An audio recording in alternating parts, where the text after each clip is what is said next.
tulipatiana basari ya form 1 mpaka form 4, na pia we have introduced ile basari ya kusaidia watu wa driving na watu ambao wanafanya mambo ya technical courses. Inawezekana kuna mwanafunzi alifanya kutoka hapa last year na akapata grade ambayo ingemwezesha kwenda kwa university.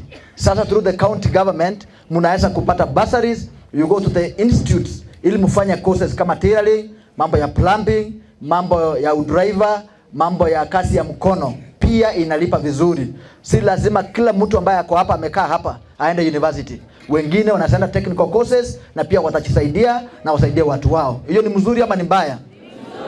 Now how I pray that you may read hard for the form 4s, revise. If you don't read at night at this time, you will be working at night when you go away from here. Meaning, if you sleep a lot at this time, when you are from here, you are a big person, you will be a watchman. The chief guest, because it is an education day and we are giving awards, is going to award one student, our best student. And then the rest will continue. Na tulifurahia sana kupata items and their presentations have been so good. So, how many will join me to tell them that thank you for coming, thank you for your donation, we welcome you again. Kama kina Eve, Adam na Eve walikula apple na vile ni tamu na wangevuta bangi ingekuwaje? Nakoleta matemwana mwaka yote 2023 and then nichirabete the best student of last year.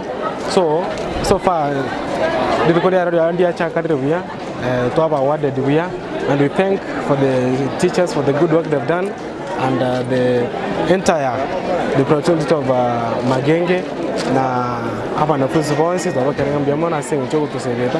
Si lazima upate grade mzuri, lazima ukuwe na grade yenye inaweza kumake uende advocation, hizo skills, upate skills yenye inaweza kupatia upate kazi mzuri kusaidia kwa maisha. At least leo tumeencouragewa na wageni wetu, unaweza pata basari yenye ametoa yenye inaweza kusaidia maisha yako mbele.